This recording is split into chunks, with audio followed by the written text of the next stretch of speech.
Lesson 35. Mark chapter 14. We're going to look at verses 43 through 65 tonight. Really, this just breaks down into two sections. I'm sorry we can't do this entire arc in one lesson, but we have to have like a 4 or 5 hour lesson to do it all.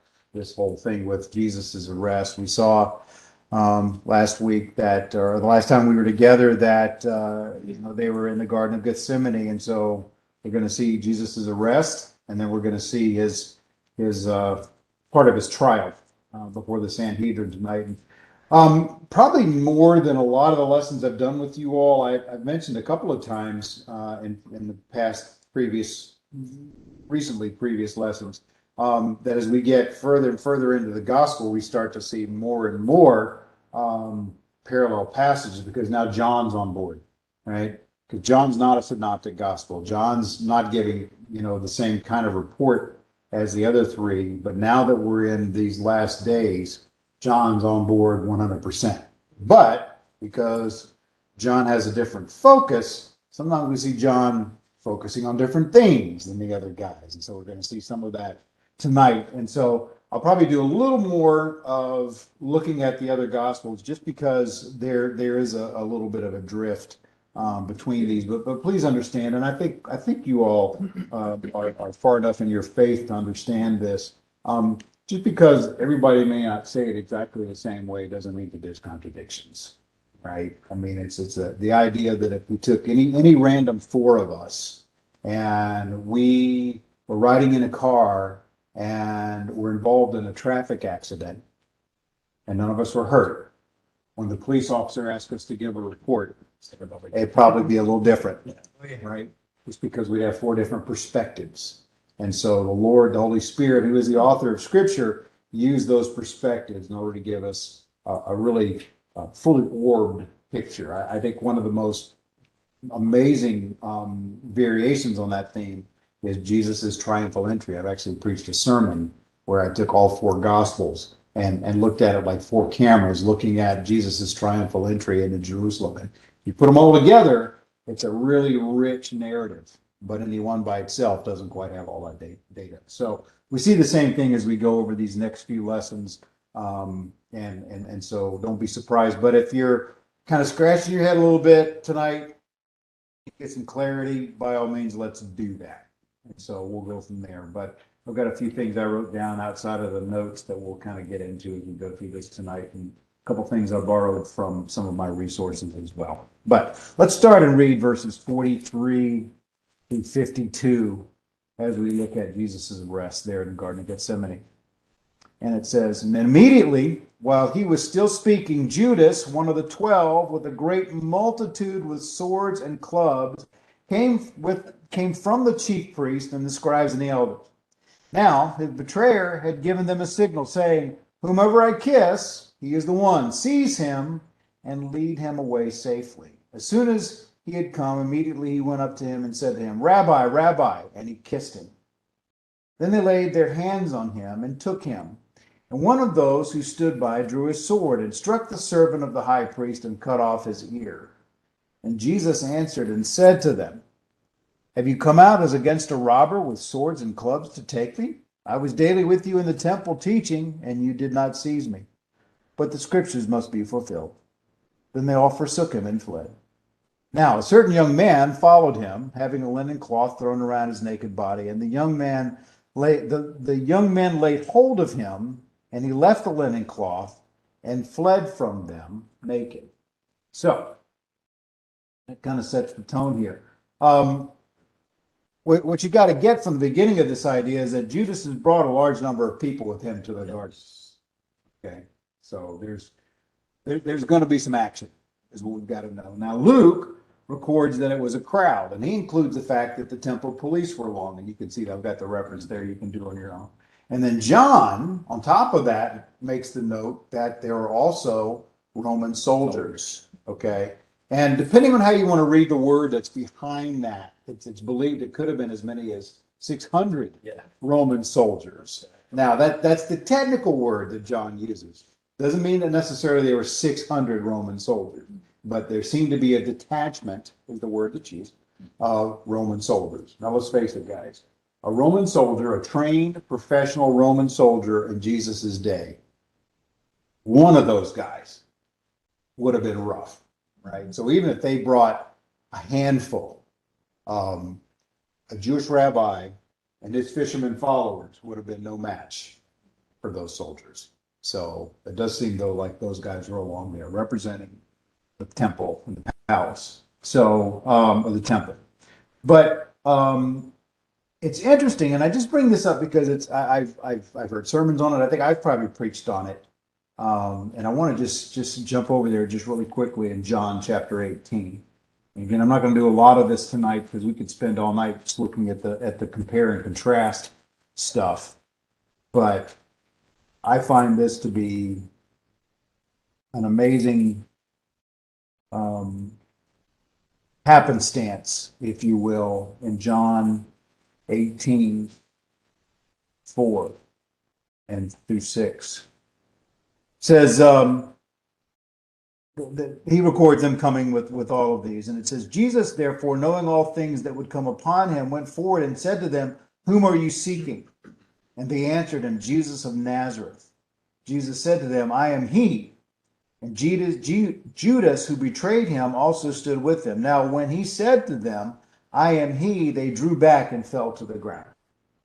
I've always found that just a fascinating little picture there, that when he says, ego eimi, I am he, that force of that word basically knocked all these people down, right? And it just kind of comes and it goes, and it's not a big deal made about it, but there was some action in the garden that night, to be sure, to great effect, as I see it.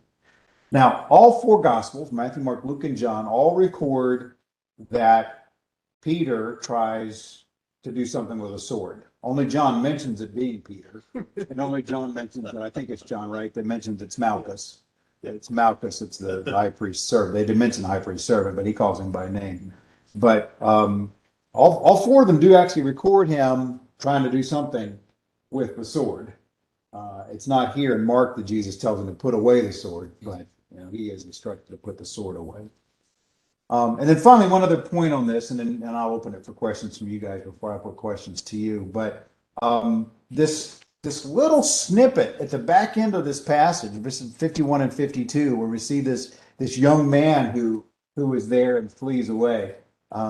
We don't know who that is. Many believe that this is Mark's little signature in the narrative, that this is Mark.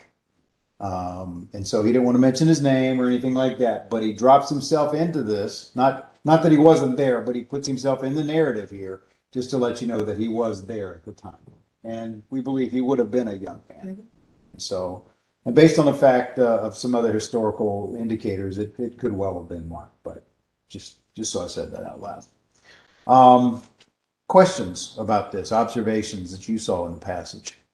Go ahead. No, please. I don't know which one, but isn't there one of them where the ear was cut off, but then Jesus healed the ear? You just put the ear back on. Yep. Yes. A couple of them actually do that. Okay, the sword, if he had drawn a full-size sword, those soldiers would have gone into action immediately, because that's the way that Roman soldiers were trained. Mm. So what I've heard is it was probably more like a very large bread knife or something. A dagger. But they, so, because that was, they called those swords. The sword could be anything from a pocket knife size all the way up to a Roman sword. They didn't have the well, I guess they could have had the ones from Babylon. Oh, Yeah, yeah, those were much longer. yeah. My son studies weaponry, Okay. so Mhm. so it was more likely he had it concealed Yeah. in his robes, and when What are you doing with the bread knife? It wasn't that. okay, Wasn't this? it's just an illustration. Kurt said bread knife, and that's why they do it. I That's a heck of a bread knife. I love that bread knife, but yeah, But- kids. Anyway, I just I was, just a point of observation that, Visual. you know, the Bible talks about a sword, but the sword could be a wide variety Okay. of Mhm. cutting implements. I have a question, but it doesn't have anything to do with the sword. All right, well, you can have a question about anything you want. I've always wondered at this, where he said to them, I am he. Right. And they all drew back and fell to the ground. Mhm. Why do they not broaden that and tell us the whole thing there? That's all John wanted you to know. I mean, you Mark. gotta, no, John actually is the one that says it. Oh, okay. You know, you gotta remember that John is the gospel of belief. That's John's whole thing, that you will believe that he is God, right? Yeah. The deity gospel, Right. right? So he just reports it and lets it keep going. It blows me away. They all fell to the ground, but it doesn't go any further than that. What Why, happened after? why is that? You know, it leaves you hanging. Well, see, I think there's the question that lingers for me there. And again, I'm not trying to promote my old sermons, but I actually did a sermon too called The Other Garden, and it's about this. And the thing that I always struggled with is if you saw somebody merely say words and it leveled a crowd of people, Exactly. and you were one of that crowd, wouldn't you do something about it? Yeah, well, Right, I mean, right. yeah, so there had to be more than that. That's all I'm saying. Why is it cut so short? And it doesn't tell you anything else. It's just, boom, that's what happened. Let me give you kind of a thought exercise on that. Okay. Right. Can people become so driven by their agenda, by their worldview, by their sin, that they can ignore something so powerful? Yeah, they could, yeah. But if you were, like you say, if you were there in person and boom, you were all of a sudden laying on the ground just because he spoke those words. I mean, what would you be thinking? I mean, Just awestruck, I The, think. the folks didn't necessarily know why they went down, right? So they didn't know why they went down, and we're very quick to justify and rationalize and find something that our heads can get around to explain the thing away. yeah, Because the divinity of Jesus was not what those guys were looking for, so they didn't realize that potentially I am Yahweh was going to have an impact on them. They just went down. Or maybe it Not was in the realizing. aftermath that they learned yeah.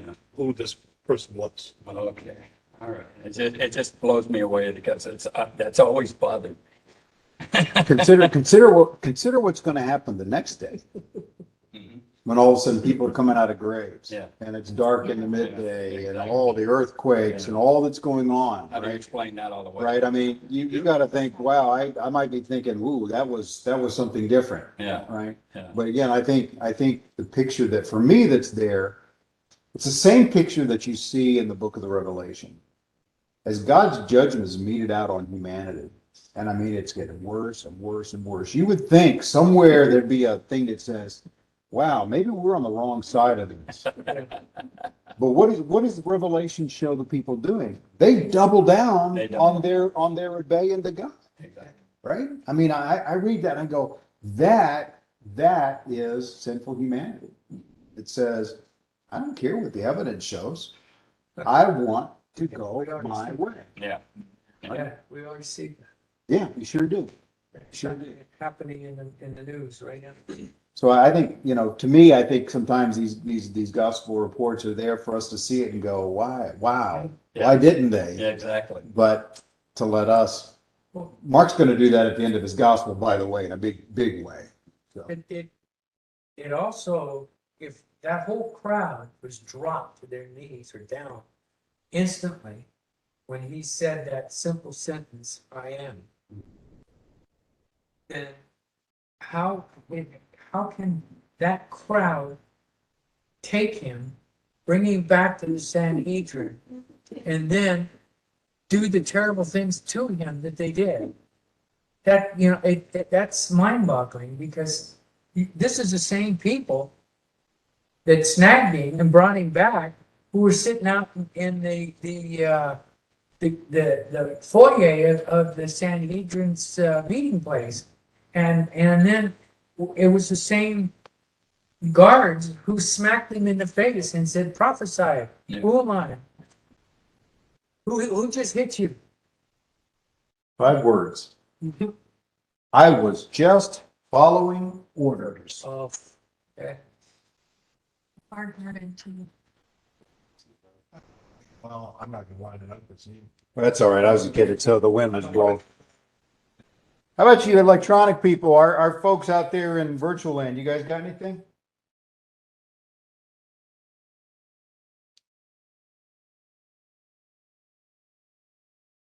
Oh, it's a baby. I was wondering what that was. What about people off screen? All right, what about people off screen? Well, I'll go back to Moses, but he goes into Egypt and does some stuff with his staff by the word of God, and then how does everybody not notice that frogs are in the town and, you know what I mean? Yeah, Point. exactly. But see, everybody doesn't know that's in outside of Goshen, that Moses is the enactor, is the enabler through God's power. They just know stuff has happened. So the thing that sometimes we don't always remember is there's always spin doctors, right? So Okay. somebody is taking the situation and figuring out how to explain it to the folks so they can explain away the divinity that's attached to it. Because it's real easy for us to read this Bible 2,000 years later and go, how come? And if we was there, depending on how embarrassed or how ostracized we might be, sometimes it's not easy to take up the mantle and take up the cross. It may be easier to just kind of do what Peter did, because Peter ain't done it yet. Okay? Exactly. So Peter's going to do something in a little while that we're all going to go, how could he do that? Well, how could he do it? He did it. That's how he did it. We would have done the same thing, to your point. But he did, and Jesus told me one. So, when push comes, to the proverbial shove, sometimes our reputation and our safety, immediate, is what matters most. And I always say it all the time. After Pentecost, them dudes were fearless. They weren't afraid of Right. the people by the fire or what folks had to say, etc., because they had seen the risen Jesus, and then the Holy Spirit was a part of their walk afterwards. But prior to that, them dudes was pretty scared. Yeah, hiding. Hey, can I throw this out, and it'll just be a crazy aside? So slain in the spirit, oh, sorry. I just got to throw it in. So the I am is one of those things that creates division amongst us believers, because that is one of the, unfortunately, sometimes prescriptive and descriptive recipes for being slain in the spirit, with the Holy Ghost impacting your church in very ostentatious ways. So if you see people doing things in charismatic or Pentecostal churches, this is one of the reasons that they do that, because this is what's referred to as being called slain in the spirit. Slain in the spirit. Right. No. Okay, thank you for that aside. That was the Egypt thing, but this one was now we are being betrayed, and then it's from the chief priests and the scribes. So, I mean, they have, the chief priests and the scribes have a crowd with swords and clubs. I don't know if that was written in the Levitical thing that you guys should have an army ready, or how do they conjure up? How does a priest conjure up a battalion army? It's the same Or thing crowd? it's the same thing I just saw in Italy. I mean, I'm standing there in a place that's supposed to be representative of God, and these men for generations would steal, they would murder, they would do whatever they needed to do to consolidate their power, and take money from the widows and build their gold and marble palaces. I mean, unfortunately, the cause of Christ and the cause of God has been morphed and abused for generations. It's still happening today. Now they have big arenas in Houston and things like that, right, Trent? And I just had to do that. I'm sorry, brother. I'm sorry. I know that's kind of something you get on board with. But I mean, we see it. I mean, the pastors that says, you know, God told me I need to have a jet airplane. Correct. Yeah. I've been in. Nothing new under the sun, unfortunately. I was in a church in Fresno and with my daughter. They locked the doors. And they said, God told me you're gonna give enough money to get a bus, and we're not getting out of here till we got enough money to get a bus. And I just turned around and looked at this for about 5 minutes, and then I got up and I went to the door. And they said, you can't leave. I said, yes, I can. Yeah. Exactly right. Yeah, it's, you know, to me, that's nuts. But to them, they were gonna wait. Somebody was gonna donate a bus that day. There was such an obscenity of riches in the Vatican. That's probably Mark and Lisa. Mark and Lisa? We could turn that light on the front lanai. Maybe we did. Sorry. Did I tell you the wrong directions? We got lost. That's all right. We always do. People always do coming here. Good evening. Room next to you, John? Oh, yeah. We got a spot here. We got a spot there. A little cozy, but Oh, there's room. Come join us. Hey guys, Just like- how's it? Good to see you.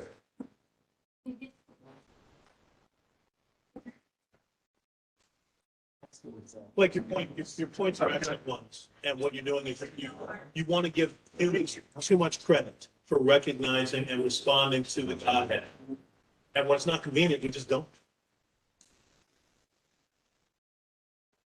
Good to see you guys. Yeah, Judas was able to say rabbi to the words with the culture, you know, and then you're gonna let your teacher go get prosecuted? I don't know. We're going to talk about that aspect in a couple of minutes because that's a really vital question. That's kind It's of, a very vital question as far as that's concerned. There's an interesting caveat Okay. to that kiss that Judas gave to Christ. In the mafia culture, that represents the kiss of death. And so if you get kissed by somebody, before they execute you, that you get a kiss. Yeah, I've watched The Godfather. Where Good fellows. Good fellows. Yeah. Right? They came with clubs too, didn't they? Yeah, not good. Cousin Samansky. Like you just don't want, I don't want those guys showing up. So you brought up Judas. Let's talk about it. It's my next question. I apologize for these questions. Let me pause and just say it's really good to be back with you guys. It's been a long time. And so it's amazing how quickly your muscles get atrophied when you're not doing Bible study. So whatever, I apologize in advance for my question. The other day at my cousin, at my aunt's funeral, her oldest son, my cousin Russell, got up at the beginning and he says, I apologize. I'm responsible for all of this mess as far as the service was concerned, because it was all over the place. I was supposed to be the MC, but he was the author of the service, so he apologized. So I'm apologizing in advance for these questions if it just makes your head spin a little too much. But I really did. Where you went with Judas is kind of where I was, right? I mean, you just look at him, and so I asked the question. You know, as you look at verse 45, where it says that he comes up and he says to him, Rabbi, Rabbi, and kisses him. After he told him, the one that I kiss, he is the one. And so then he comes up and he calls him Rabbi and he kisses him. Okay. And so those actions, what do they say about this man? And in order to really answer the question, you got to understand him calling him Rabbi. Factors into that question.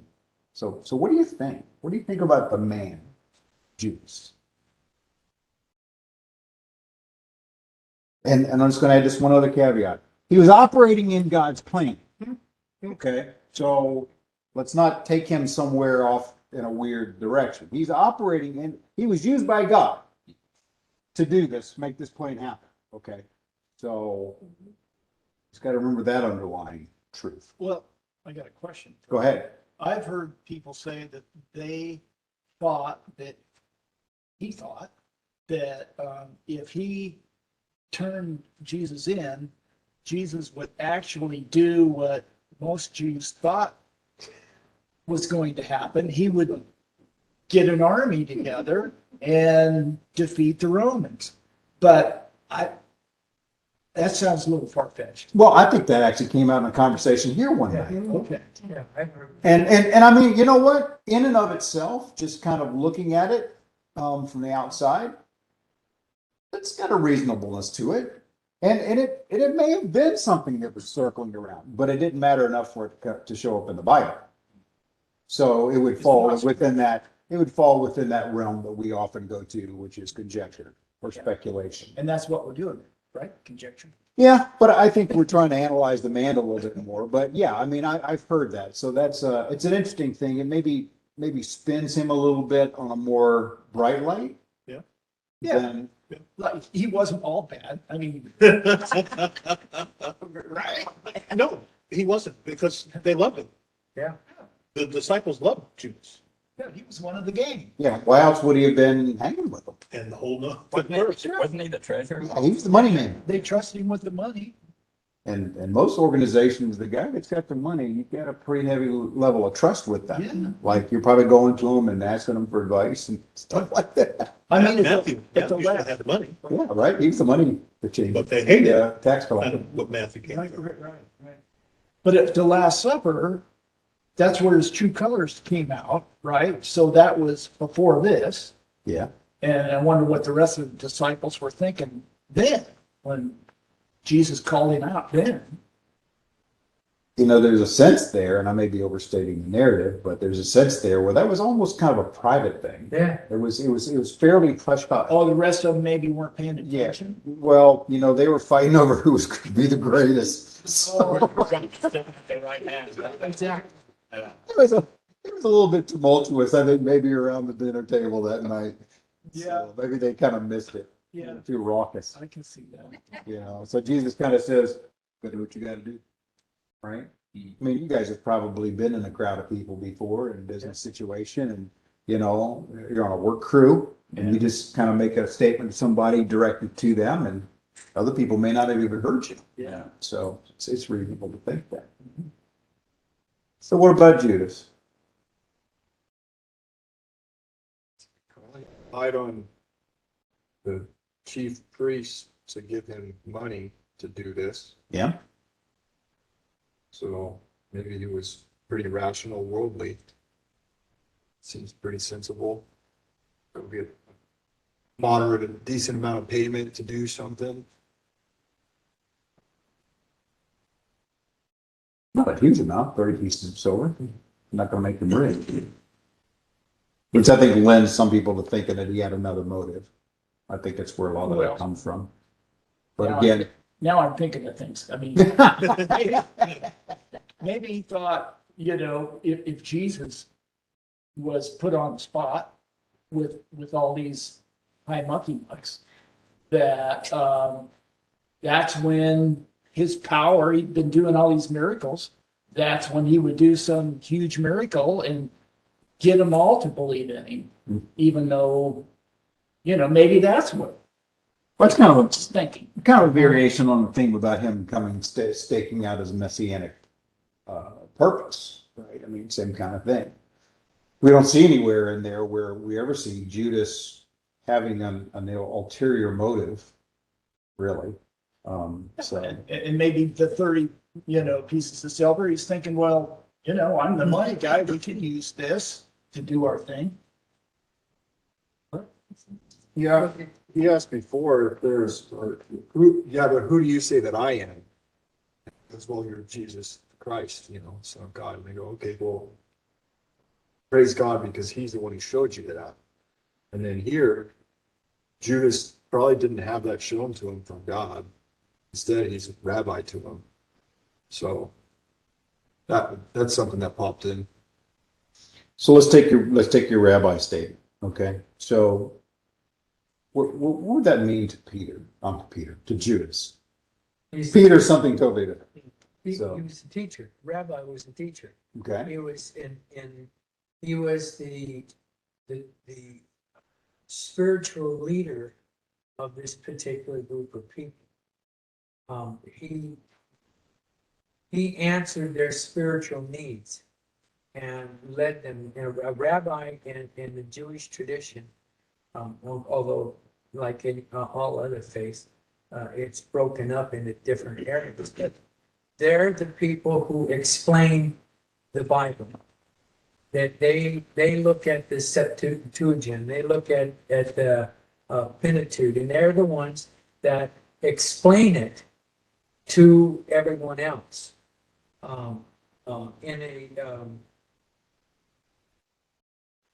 When I've been to those kinds of things, it's been they're just basically like a pastor, but they're not a teacher. I mean, they are, but they like we have a Bible study like this. They come in, they answer the questions. What does the Bible say about this? How do we interpret that? And that's what the rabbis do. They're not necessarily, well, they're all, like I said, they're different now than what they were back then, but they were basically the leader, the guy you would come to for advice. What does God want me to do in this? Okay, so let's launch off of that idea. Yeah. So we know the mechanics then of kind of what he is. Yes. When somebody called somebody rabbi, what were they doing? Why would somebody call somebody rabbi other than to recognize their function? It was a form of respect, high respected person. Showing And respect. doesn't it also depend on how you use rabbi? Isn't the other word what? Rabboni, Diadasakalos or something like that. that's teacher. Which means teacher. Right. Master or teacher, where rabbi means master or my master, right? Okay, yeah, you're getting into the Greek there, so, yeah. I thought you were gonna go rabbi and Rabboni, or I thought you were heading with that. Yeah, So, but respect. yeah, highest respect. Now take that one more layer. Go ahead. Yes. Well, it's the same. Also, when actually Judas came up to him, he called him rabbi, which was a sign of the highest respect that you can have for a person at that time, basically. He then also hugged him and he kissed him, and each type of kiss also meant something different back then.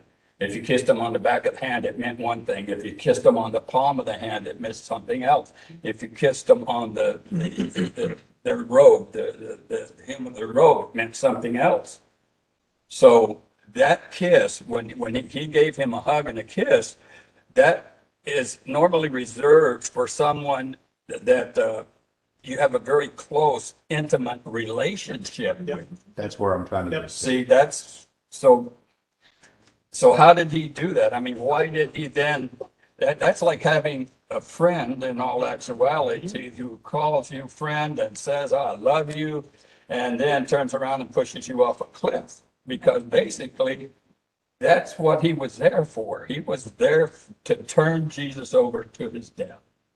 Now you're getting to where I'm trying to get to. Basically what that was about. Now, was he being used by God? So at that point, you ask, was he some type of a all-around lying, hypocrite, backstabbing person? Or was he being led by God to do this? How do you look at that then? Yeah, that depends on how deterministic you want to be Yeah. about things. You know, I think there's a picture to go back to where Blake was with Pharaoh, right? Sorry about the hand in front of the camera, guy. What? God, sorry. Yeah, well, but God will use, and God uses pagans Yeah. as much as he uses Christians. He uses anything and anyone he needs to get his purposes done. Use the donkey. Right, exactly, right? I mean, he used Cyrus, a pagan king, to basically protect and then bring Israel back into the land. You see all kinds of aspects of that. Does that necessarily mean that God manipulated Judas. No, that doesn't mean that at all. It could mean that does God know us intimately? Does he know every thought you have? Yeah. You guys believe that? I mean, it says it in the Bible. He knows every thought we have. He knows every hair on our heads. He knows how we work. He doesn't have to work as hard with you. It's a little young man, you know. But so, I mean, to say, did God direct Judas, or did God just use who Judas was? Right? Yeah. That I don't know that the scope of this lesson can't get us there, but we can look at the character of the man, right? A man who they trusted with the very purse strings of the ministry. And I think you've said this before, maybe not even in this setting, but they probably had a fair amount of change. You know, they weren't scraping. There's this idiotic thing I've heard. I'm sorry if you heard it and you agree with it, but I don't mean to offend. But there's idiotic thing that Jesus was homeless. Jesus wasn't homeless. Correct. Correct. Jesus was an itinerant preacher. Correct. Right? You know, and Jesus was put up and taken care of by people throughout his earthly ministry. And those guys probably had a fairly good treasury for doing what they were doing. So they were trusting this man with the purse strings of the ministry. Well, another thing I'm thinking, Judas went out and killed himself after this. So That's, he must have not realized that it was going to turn out this bad. And he's like, killed. what just happened? What did I do? What did I do? You know, I didn't think this was going to happen. That's what I'm thinking. He was, And that's when somebody says, "What you think was going to happen?" well, like maybe the other thing I said, maybe he thought Jesus was going to be glorious and create miracles and they were all going to bow down and go, Even though Jesus had told them not once, not twice, but 3 times in the run up to Jerusalem that he was going to die. they weren't listening to that. They didn't get it. That if was they new. were. Well, they didn't, and we're gonna hit on that in the second part of the lesson for tonight. They But didn't understand that. you know, kind of where Larry, where you kind of left us there is, I think where I'm trying to get to with this is that you've got a guy who really shows himself to be pretty ruthless when it's all said or done. Oh, you bet. To develop a relationship with Jesus over 3.5 years, to have built the trust among all of the other disciples, to be the money man, and then turn, but yet use the very calling card of affection and respect And love. to be the thing that turned Yeah. the situation. Yeah. Right? I mean, it was a really Ruthless thing to do. ruthless thing to do, very much so. And I don't know. I think maybe this time around through Mark, as we've studied it, maybe we're seeing this in a little deeper way than we've done before. But guys, the level, and I keep saying this, the level of intrigue. Your point about, well, maybe Judas didn't really get what was going to happen. It's like, you know, the forces at work in Israel and Jerusalem particularly around what was going on with Jesus. I mean, I still, even though we've gone pretty deep, I don't know if we fully appreciate this. I mean, you'd almost have to become involved in your own, spy mystery, kind of thing before you can really start to understand the level. I mean, if you've ever watched any of those spy programs, where there's people that are double and triple agents and all that kind of stuff, and there's just all those workings, and people think they have it all figured out only to all of a sudden get executed in a parking lot one night. I mean, that's what Jesus was living through at the time. As he was there in Jerusalem, there were a lot of forces at work that were beyond the mindset of his disciples, quite frankly. Because we've got to remember where those dudes are from, right? I mean, not all of them, but Yeah. they're from the boondocks. They weren't sophisticated. I don't think any of them were super sophisticated. You mentioned Matthew. Matthew may have been one of the most sophisticated of the group because of his position. But, it's like taking You know, I'm one of these, you know, taking the country boy to the big city. It's like, whoa, had no idea. So, Hey, Pastor Bruce, I think Trent's been quiet way too long, but. I know. But before Trent weighs in, you and Kurt have, stumbled onto a precipice that I think in another study, potentially we need to tackle that. and that is, The potential spiritual warfare that's going on here that we don't see. And it's Sure. speculative, but we read about it in Ephesians. Yeah. And I got to give props, because I continually will, to Mel Gibson's inspired Passion of the Christ, because he actually depicts a character in the background kind of manipulating things. it's creepy. It's very creepy, and it's surreptitious, and he's there, and sometimes you know it, but then he's there, and sometimes you don't. Yeah. And so the spiritual warfare, when we read the Bible and we understand that there were operants looking to destroy Jesus because they believed that that would negate Genesis 3. So the mindset of some of the players here might be very clouded because the spiritual warfare was so heavy over Jerusalem over this period of time when the objective was to eliminate the salvation of mankind, let alone the salvation of the Jews. And that's kind of where you creep in. Yep. I would use this text to help you out with that one, because it's right here. Have you come out with clubs and swords to me, and you would again, or as you would against a robber? So he's already bringing out the light. He is the light. So that is the light of the situation right there. Their precipice is, so Jesus is a robber. Now you would have to speculate and get into their mind to understand what they are depicting as a robber. So they're coming out to him because in their mind, it was given to them to believe that he's a robber. And then for his side of things, for the light, to overcome that, it is no, in actuality, it has always been it's because of the scriptures. So he has obedience always to cling to, and they have speculation or thoughts or, anyways, yeah, there's, in what he says here, I think he's just bringing to the light. This is very simple. You guys are treating me as robbers. And then here's the actual fact. It's the scripture that's taking care of all of this. So. Yeah, it's interesting you say that they just don't have a clue Right. who he is. Well,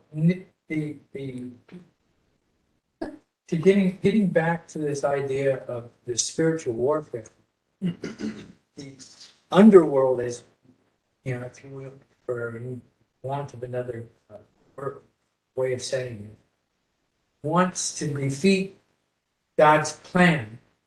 And the wonderful thing about it is they think they succeeded, and what they did was they brought about their own demise, their own fall. That's right. Yeah, Satan wanted to go ahead and squash the plan of salvation. But when Jesus rose from the dead, he was defeated. Exactly. And it was like instantly he goes, "Oh, you very."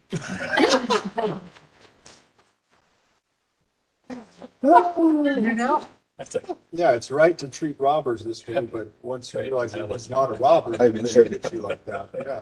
Which gospel do we read?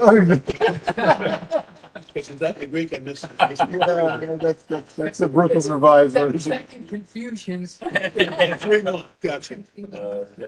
Anything from you guys out there in virtual world? Well, I'm reading out of the NIV, so I think it's interesting. Everybody's repeating, this is how you treat a robber, this is how you treat a robber. I'm like, well, the NIV translation says, Jesus stands up and says, "Am I leading a rebellion that you come out with swords to capture me?" Which, honestly, is more fitting why they would have brought a detachment of Roman soldiers out. Because they were concerned about rebellions. A petty thief, okay, cut his hand off, you're all set. What are we even doing here? This is no big deal. A rebellion, which of course is what the disciples wanted, the Jewish people wanted. It was in the air. There were plenty of potential rebellious leaders running around all the time. You know, that there was experience with them going back to the Maccabees. You know, Jesus stands up and says, "What do you think? I'm leading the rebellion?" Which, of course, is pointed because a great definition of sin is rebellion. Yes, It's sir. humanity running away from God, or humanity trying to subvert and get, you know, work around God, or however you want to describe that. So funny that he kind of has that pointed statement. As for Judas, I almost see him as like the star of his own show. You know, he thinks he's playing the great drama of history. He knows he's center stage. The spotlight's on him. Here's his big soliloquy. He's got the skull in his hand, and he is going to just let them have it. He says rabbi because it is the most respectful thing he can say in front of both groups of people. Technically, he's proper to say rabbi among the disciples. Also, it's technically proper to say that in front of the priests and the group that he's brought to the garden. You know, they wouldn't want to hear him elevate Jesus to anything higher than just a teacher, even if teacher is a sign of high respect, such as it is. Right? He's playing it just right. He's done this whole spy novel thing that you were talking about. He's already run this through his head several times. He is the man. Like, you don't need an understudy here. Like, this is my moment, my bright shining moment. I am just gonna nail it. And of You know, course, he say quickly. that. Go ahead. Of course, he quickly realizes, wait a minute, this isn't the show I thought I was in, like we talked about. But you know, and the spotlight and the camera move right over to Jesus, as they should. You know, as you said that, you know what and if you know where I'm from in the world, then this will kind of make sense. You reminded me of Booth when he killed Lincoln. You know, Sic Semper Tyrannis. yeah, that whole thing that sounds very much like him. The actor. The acting. All of that. Yeah, he thought he was definitely going to be. Well, he does have a place in history, just not the one he wanted. Yeah. Yeah, you know, for what it's worth. So, all right. So, what does Jesus mean? And this is a real simple question, I think. What does he say when he says at the end of his speech here in verse 49? He says, "I was daily with you in the temple teaching you. You did not seize me, but the scriptures must be fulfilled." What's he saying? What does he mean by that? The scriptures must be fulfilled.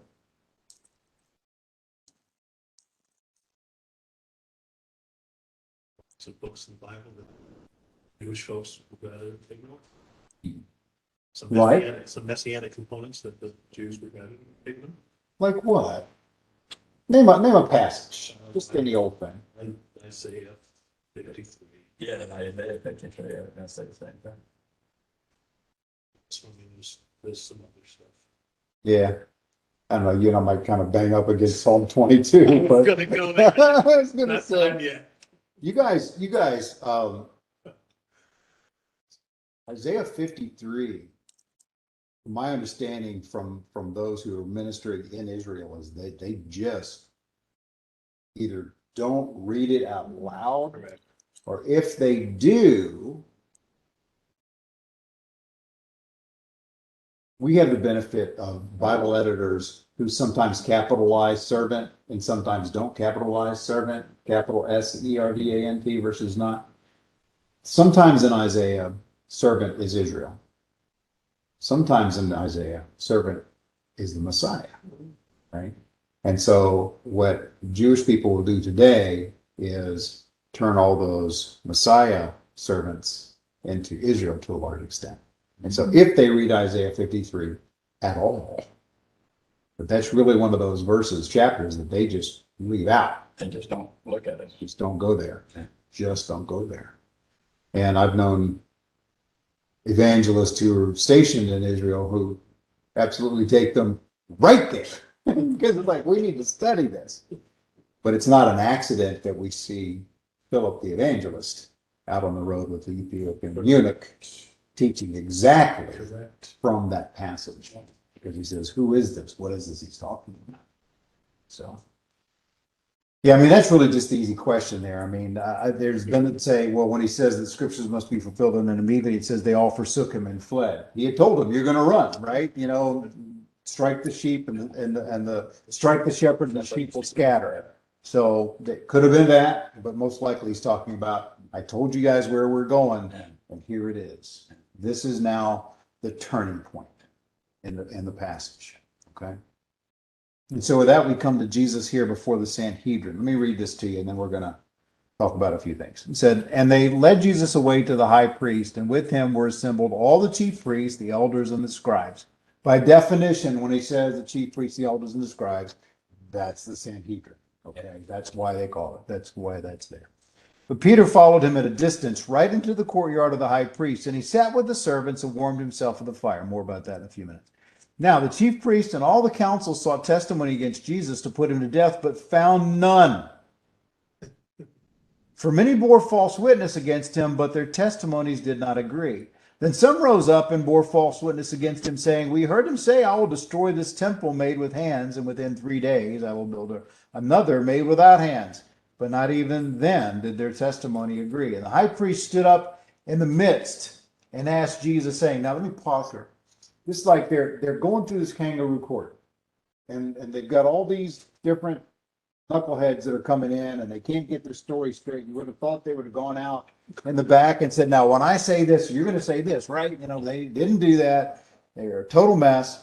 And so in the midst of this just total joke, the high priest, I mean, we're talking the high priest, says, let me handle this.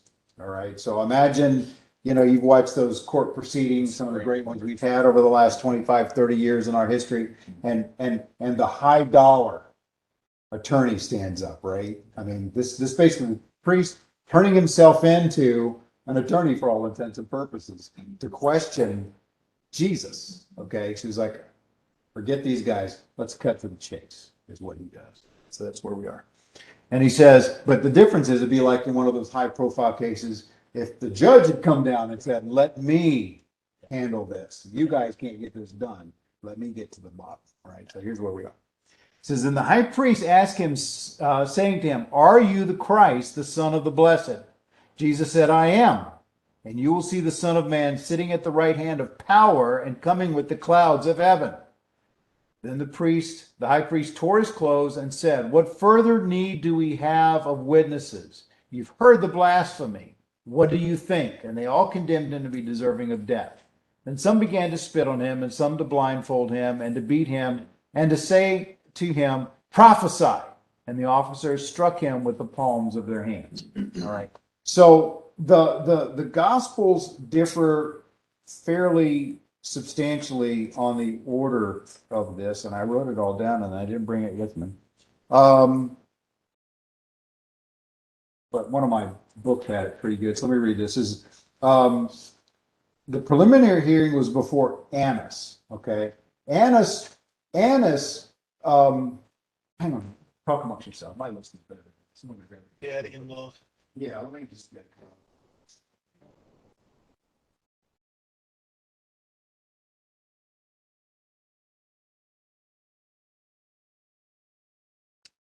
You know, earlier Trent was talking about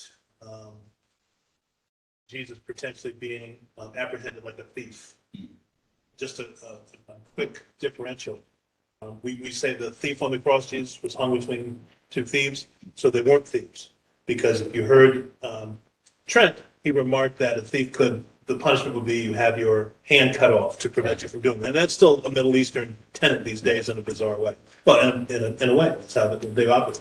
But the guys who were on the cross were not thieves. They were robbers. And they were robbers because they had weaponry, like it was armed robbery, that they could commit homicide. So the difference between the thief is the guy who would steal but wasn't armed, and the punishment would be you would remove the limb. The robber would be condemned to death. Insurrections. All right, so if you look at Matthew, Mark, Luke, and John, they all kind of focus on different things. Matthew has Jesus going before the Sanhedrin, before Caiaphas. Caiaphas was the high priest. That's the name you got to remember. Caiaphas, high priest. And then he has him going before Pilate. That's it. Sanhedrin, Pilate. Mark, same way. Sanhedrin, then Pilate.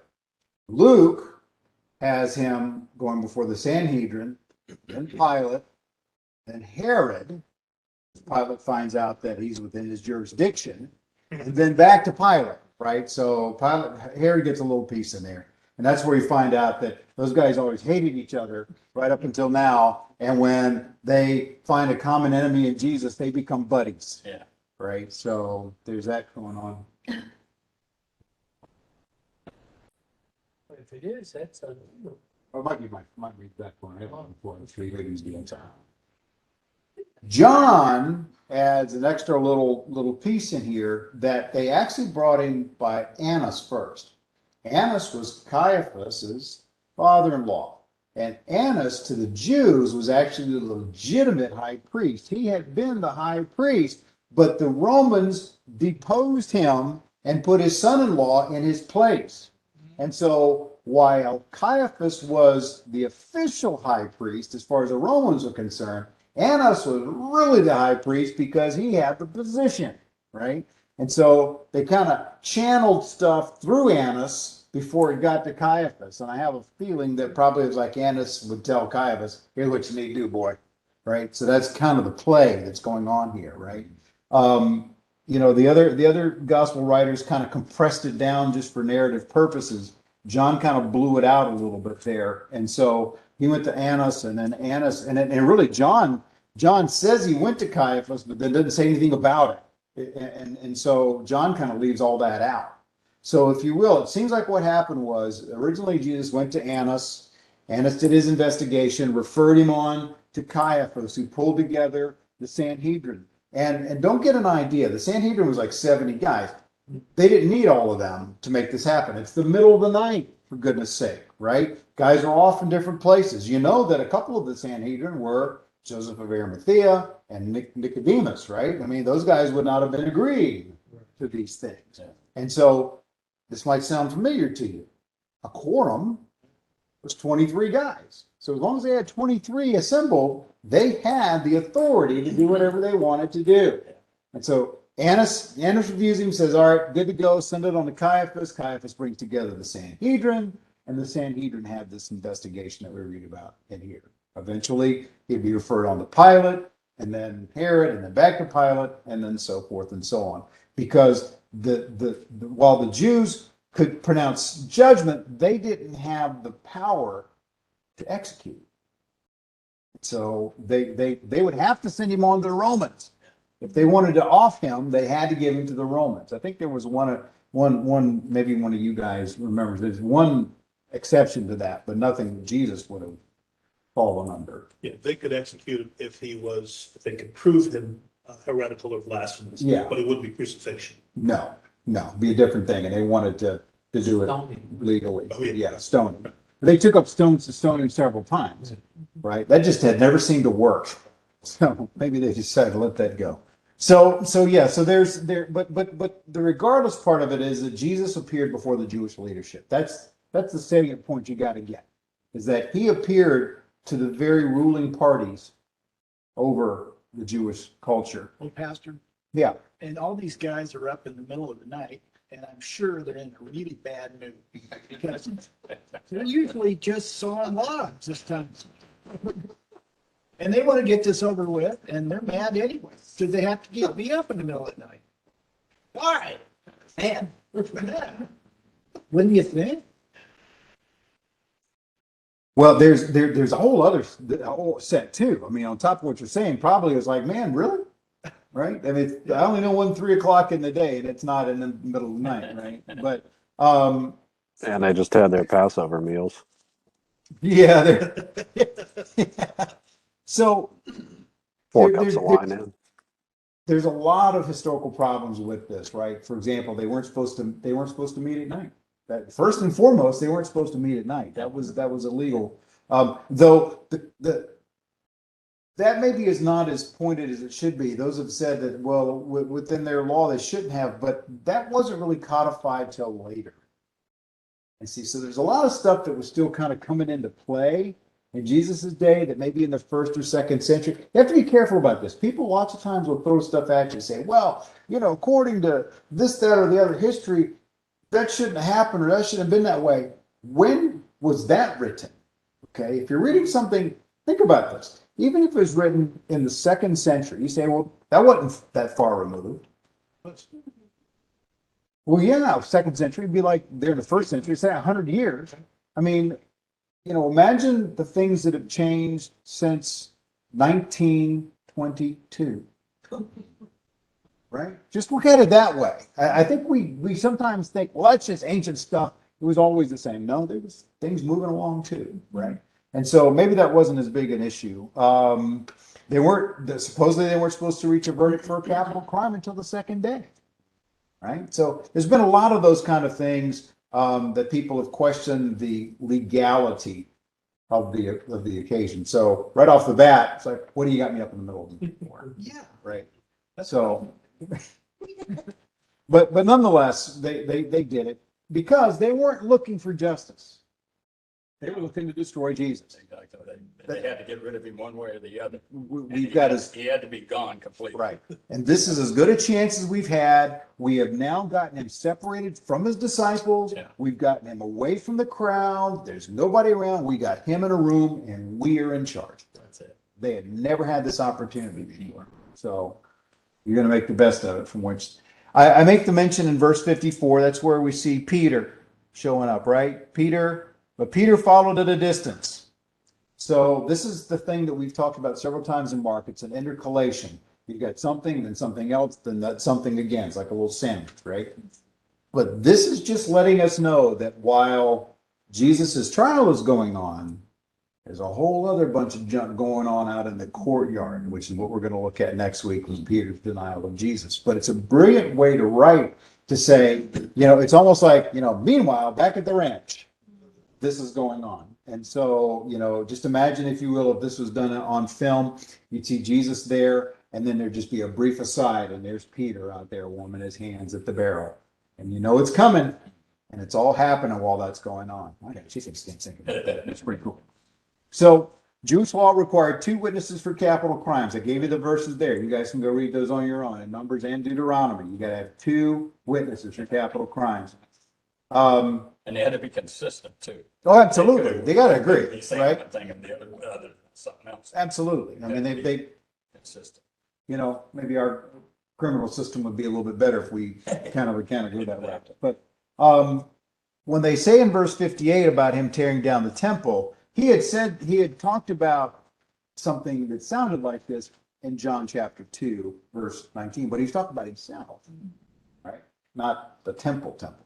So watch it though. They're all going through this and they're all saying all this stuff. Jesus is quiet. Right? I mean, that's a great principle to follow. You're not guilty. Stay quiet. Right? Just stay quiet. You don't have to defend yourself against lies, right? But then when the priest comes, the high priest comes and he says, "Are you the Christ?" What does Jesus do? He says, "I am, and you'll see the Son of Man coming at the right hand of the power and coming with the clouds of heaven." And he really here takes 2 images. He takes Psalm 110, verse 1, and he takes Daniel 7:13. And folks, when he does that, he's stepping up to a whole other level. Because the high priest saying, "Are you the Messiah? Are you the promised one? Are you the anointed one?" And he said, "I'm a whole lot more than just the promised one." So that's why he teared his clothes. That's a sign of that became an official sign of blasphemy, right? Maybe it wasn't at this point, but he heard it loud and clear. He was saying, "Not only am I the Messiah, I am identifying with God, the Ancient of Days." Yeah. Okay, is what he's saying there. So, now, as I said about the whole idea about whether the trial was legal or not, blasphemy was something that they were still trying to kind of work out in those days, and it kind of had a lot of different aspects. But where we see it here is that he was infringing on God's majesty and he was diminishing his honor because he was putting himself on God's level. And that's what got the call out. And here's another thought too. And this kind of goes to where you were with Judas a little while ago. In a way, it's a couple people have written about this. In a way, you can imagine that they saw the fact that they caught him, that he was under arrest, that he was under trial, as being a direct refutation of the fact that he was the Messiah. How would the Messiah ever let himself get caught and be under trial? Right? Which, isn't that where a lot of people struggle with Jesus to start with? How would God die on a cross? Exactly. Right? So they were just kind of going the place a lot of people go today. And so that's where they were at that point. Now, if you look at Isaiah, and that's not Isaiah 112. There are not 112 chapters of Isaiah. Yeah. I promise you. It's Isaiah 11, verses 2 through 4. If you look back at that with me, and you'll see kind of what I'm talking about. Guys, I'm a better pastor and teacher than I am typist. Thank the Lord. Like 11? Isaiah 11. Yeah, that's where I went there. Yeah. Called Fat Finger.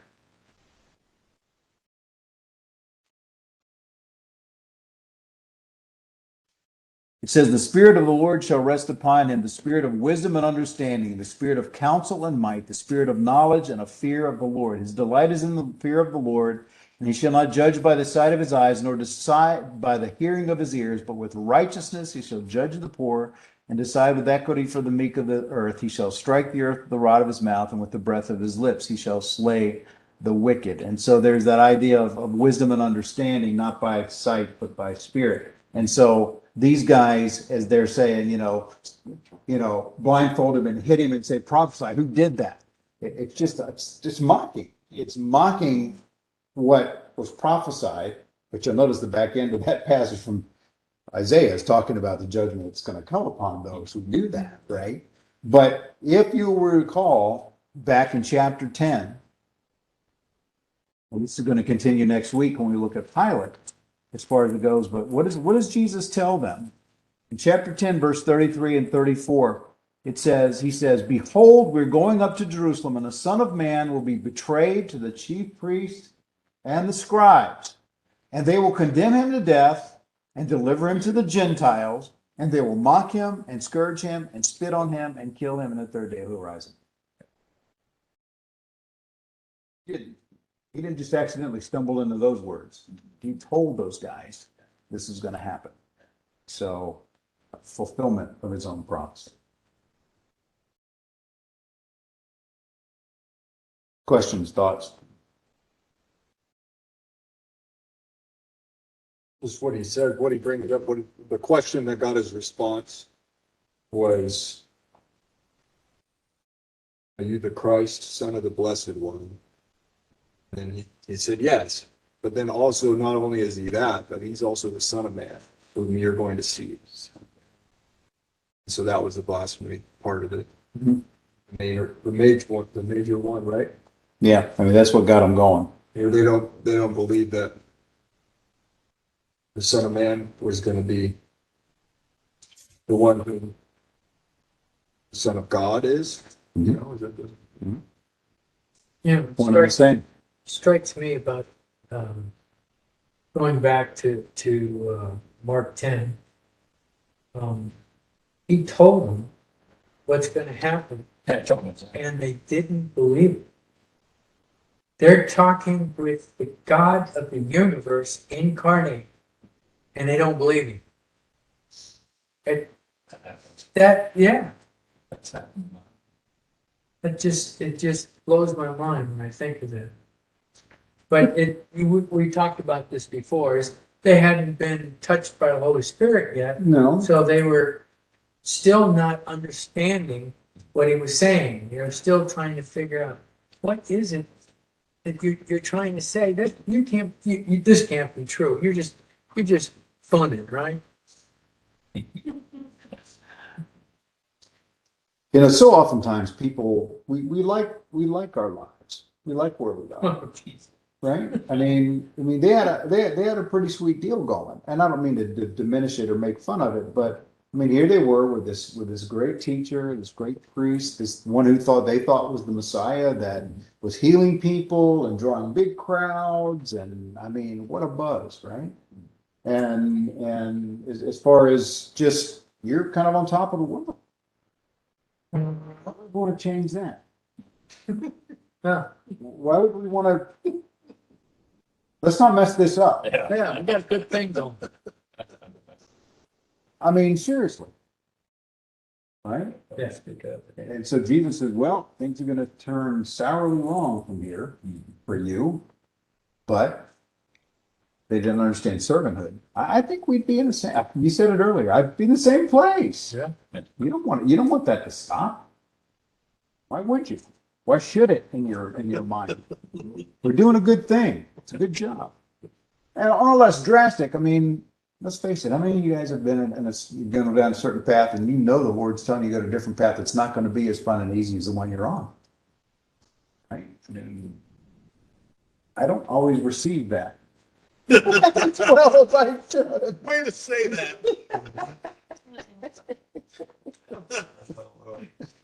I was inspired by your brother on that. So I asked the question, what is significant about the Sanhedrin not finding reliable witnesses? What's significant about that? Well, the Pharisees didn't want to indict themselves. Pharisees didn't what? Didn't want to indict themselves because every time they caught him breaking the Sabbath, they were on his coattails, breaking it themselves, trying to find him.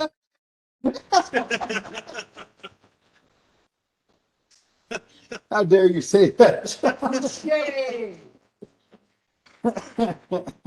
Physician, heal thyself. That's hilarious. Jesus is hanging out in the brothel. How do you know? I don't know. Someone told me. It's great, John.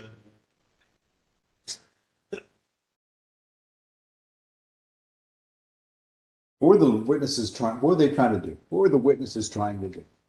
What was their job? Impress the Sanhedrin.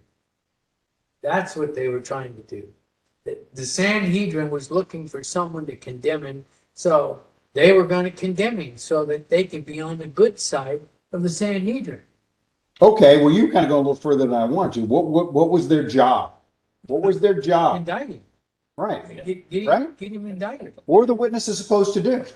They were supposed to bear witness of him committing blasphemy, but he never had because he can't blaspheme himself. Well, there's that. Stories always fell apart. The stories did all fall apart, but Well, they were trying to prove that he was leading a rebellion. That's it. yeah, that. Thank you for going there because yeah, they after they couldn't do the one, then they turned to the other.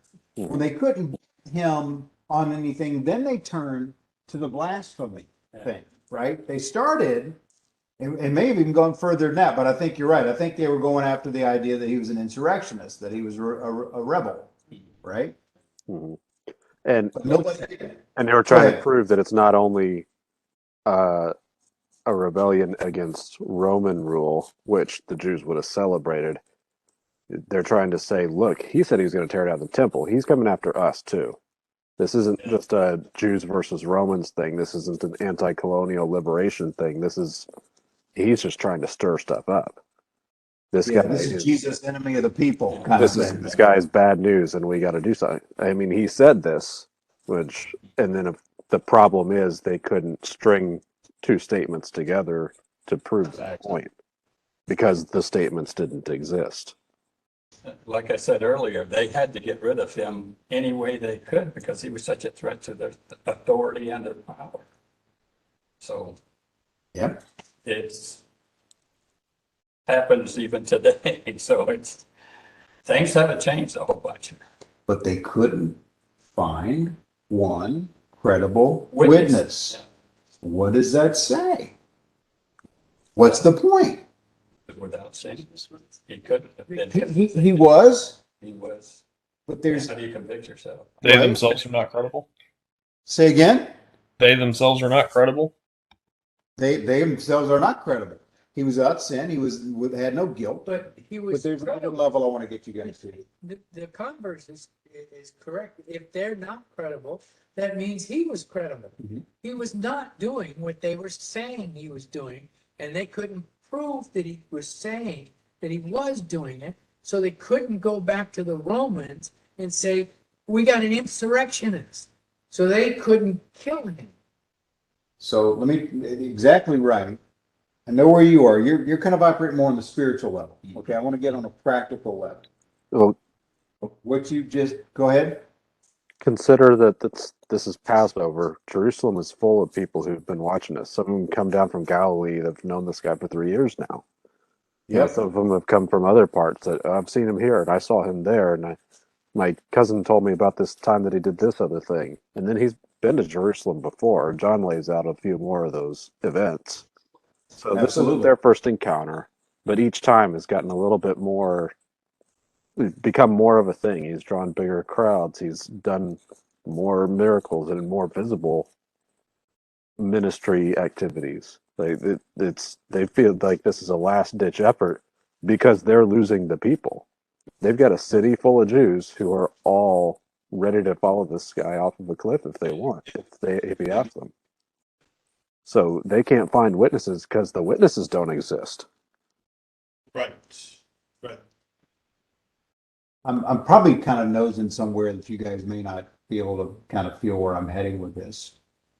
So let me just kind of take it to the back end of this, because what Larry, you're talking about is absolutely true without sin. That's the basis of our salvation, right?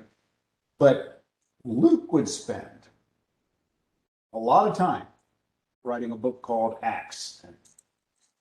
And one of the underlying themes, and I've said this to you guys before, one of the underlying themes in the book of Acts is that Christianity was a legal religion. It was really an important thing, right? That the Christians in the first century operated in a way that never defied the law. Yeah. Okay? That it was fully legal, that it never tread into illegalities, right? And so here's Jesus not being found to have either broken any Jewish laws or any Roman laws, right? So not only was he sinless, he never broke a law, right? I see where you're going. Yeah, right? Yeah. Which means by extension that he reframed a lot of the law in his ministry too, as well, right? Because he said, you've heard it said, but let me take you to a different place, or the Sabbath.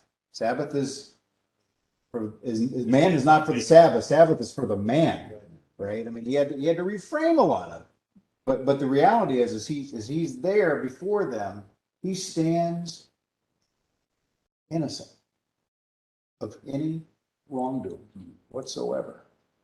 Okay, so I mean, I know it's the same thing as saying he's without sin, but I want to put it on a human level too, as well, right? Because I think there's people today that feel like that they can do things in the cause of Christ that aren't necessarily legal. And I think it's important that we recognize that we, in order to be able to be a testimony for Jesus Christ, have got to work within the realm of our society.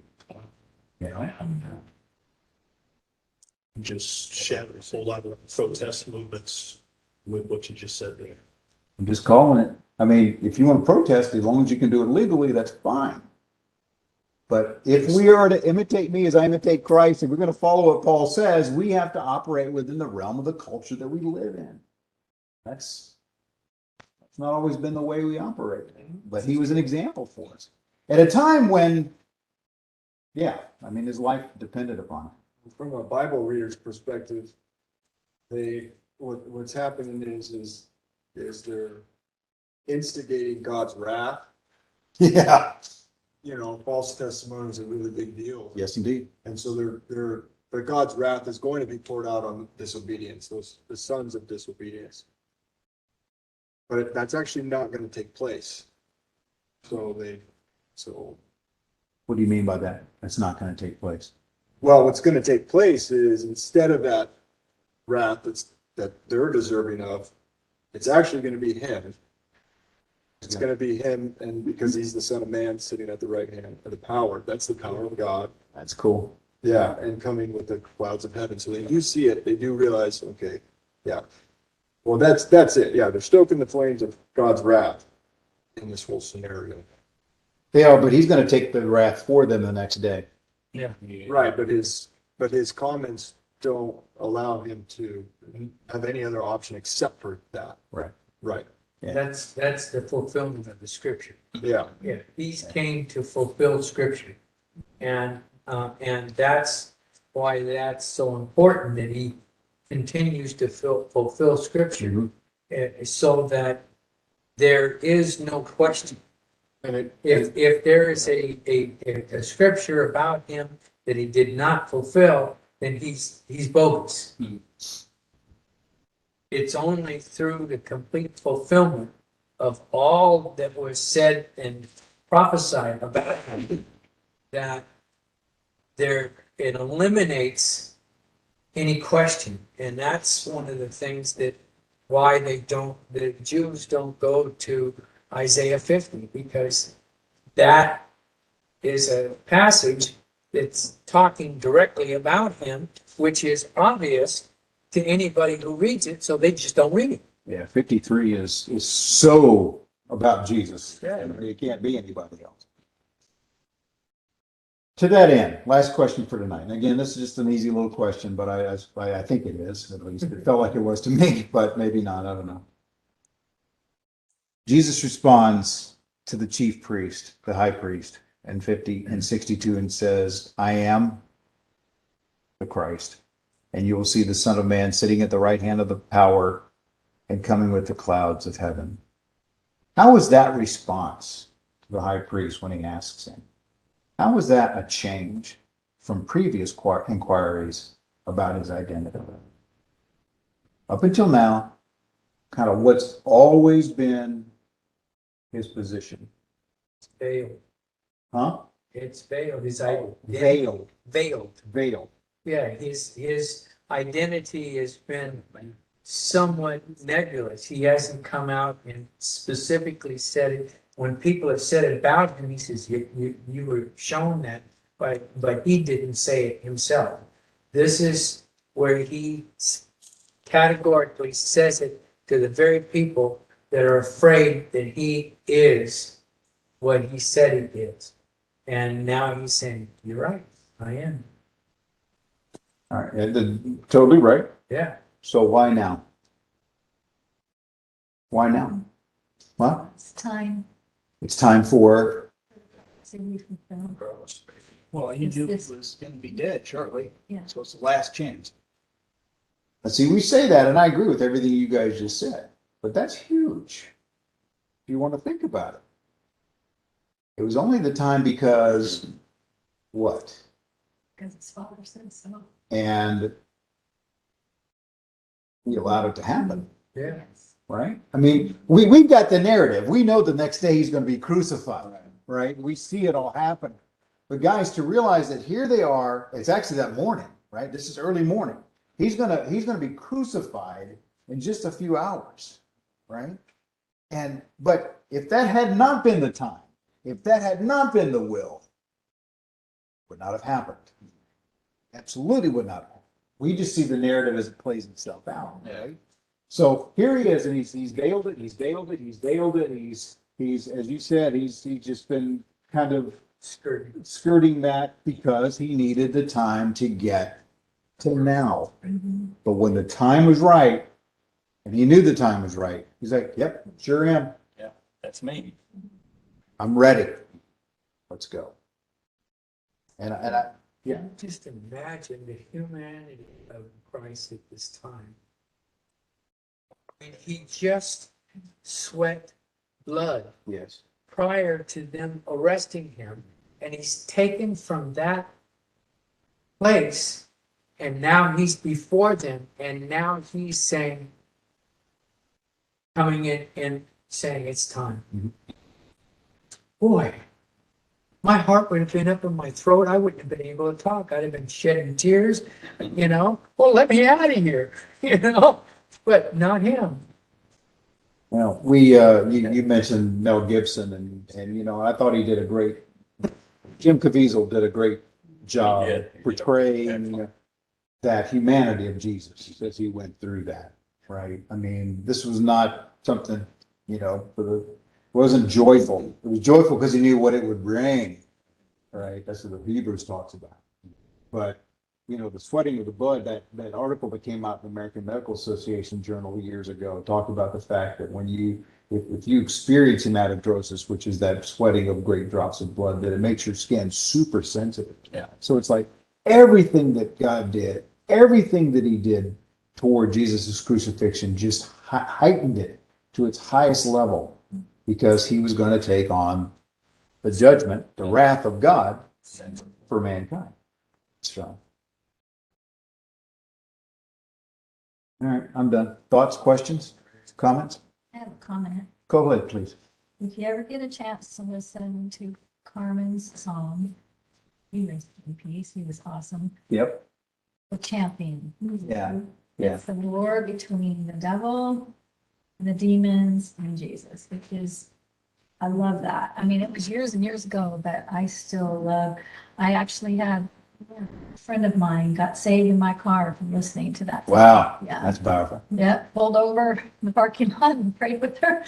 It got to her, you know, because the reality of the spiritual battle for our souls, you know, and she realized, guess he did do something. You know, religion is so watered, you know, but this was power. Who's the name of the song again? The Champion by Carmen. I remember when that came He out. made me listen. Yeah, he had never heard it before. It was cool, really. Yeah. Oh my gosh. Could hear the demons going, shut up. Oh my God. His eyes are blinking. He's twitching. He had to. Yeah. Pretty neat. Have any of you heard it before? Yeah, years ago. Oh gosh. I will. Yeah. Oh yeah. You'll thank me.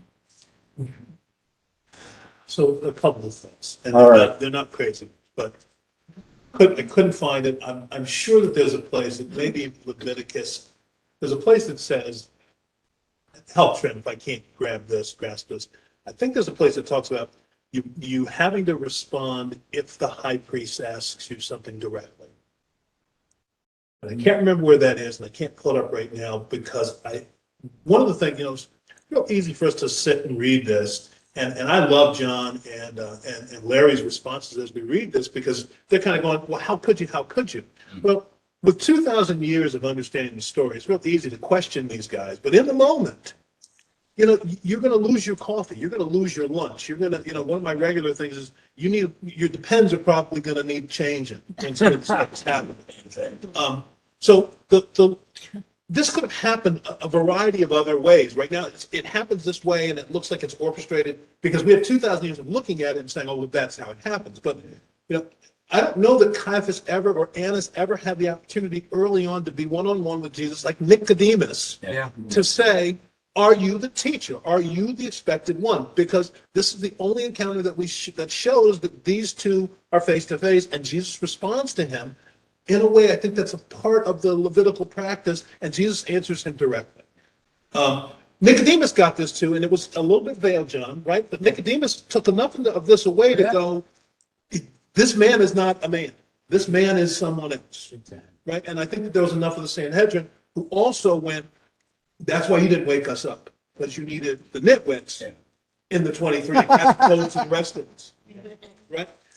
And so when we look at that sometimes, and especially when I read the book of John and the book of Mark, and I love Mark because I really think Mark is kind of Peter's perspective from his amanuensis, John Mark. And John Mark, I think, like Pastor Bruce says, inserts himself in here so that he's kind of a reliable witness of sorts, that he was boots on the ground when this happened. But it's real easy to look at this and see the deity going on and to go, I would have known. And no, we wouldn't have. And so the way we're going through this, it's exciting for me even virtually, but having all of us to gather today and then having our virtual team, it's exciting even more so. And I would hope that when you do this kind of study, you kind of go where Catherine's going, which is, go tell somebody this. Yeah.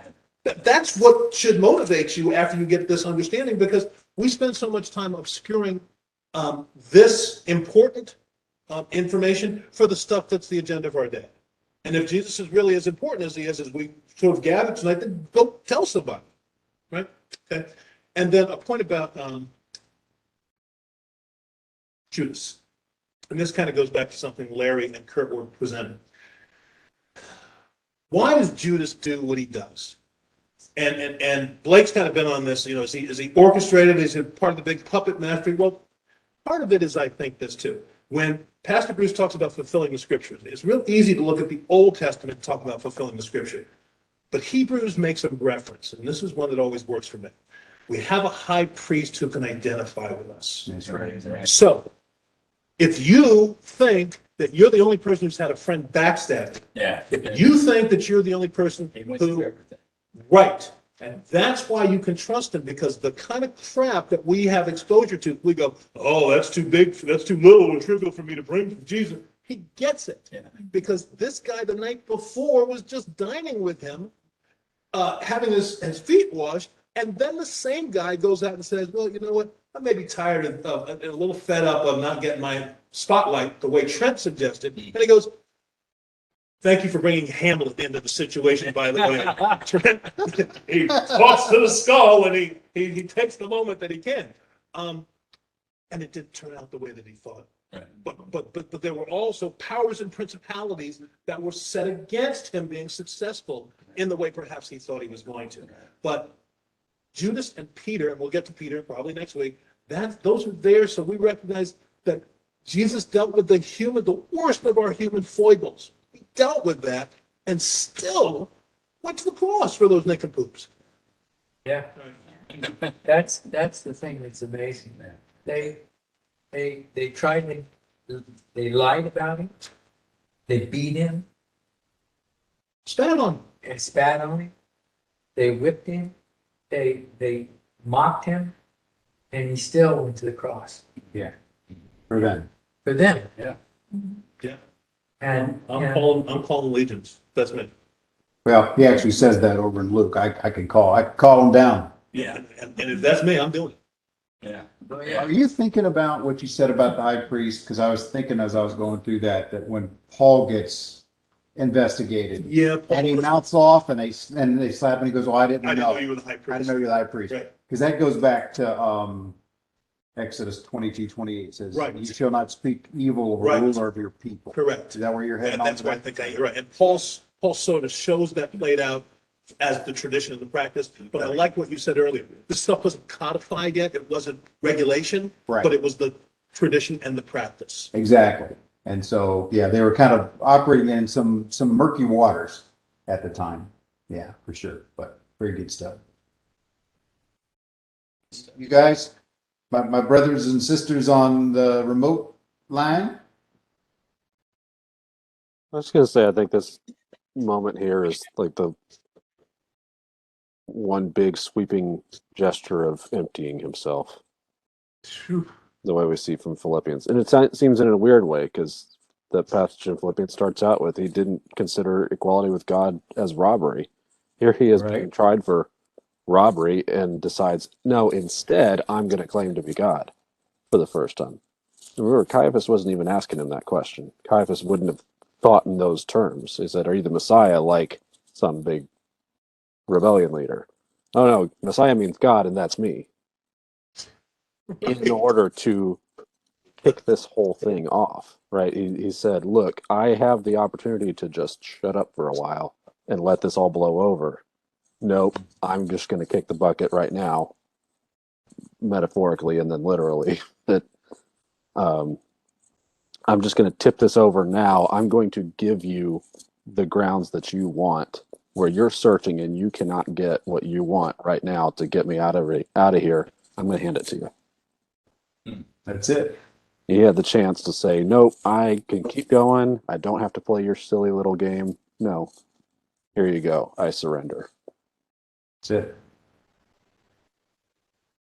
I like the thought about comparing that to Philippians 2. That's good. He emptied himself right then and there. I'm done. I'm good. Ready to go. Obedient even to the point of death. Absolutely. Well, on what you said with the rulers not being able to, Hmm? to speak evil Hmm? about them. And that in this situation, that never came out of his mouth either. He never spoke evil to, he, obviously it's here, you guys come out with plots and whatnot, but that's not evil. That's a provoking to turn their hearts to the light, which is the scriptures need to be fulfilled. And then even there, he does not attack his accusers or the false. Well, he heals the servant. Yeah. Yeah. Yeah, but he doesn't, so evil doesn't come out of No, him right now. no, In this whole scenario. no. There's a lamb who's led in the slaughter. Yeah, but he beat him up verbally before. Yeah. Are you thinking about the woes of, You whitewash tombs, yeah, you snakes, you vipers brood, yeah. you name it. Told them what it was, man. Well, that's the whole, yeah, Colossians, that's what I was looking back on. Colossians 3 sets this thing to light, puts it all right there as to what the contrast is with the evil that they're participating. But yeah, you have a rabbi who does that. And so when the time comes after 3 years of telling them that this, and this, and this, if you turn your way, that's the preaching. Turn away. Mhm. Doesn't happen. It does not. At least not immediately for any of those. All right, you guys good? All right. Let's have a word of prayer and we'll be dismissed.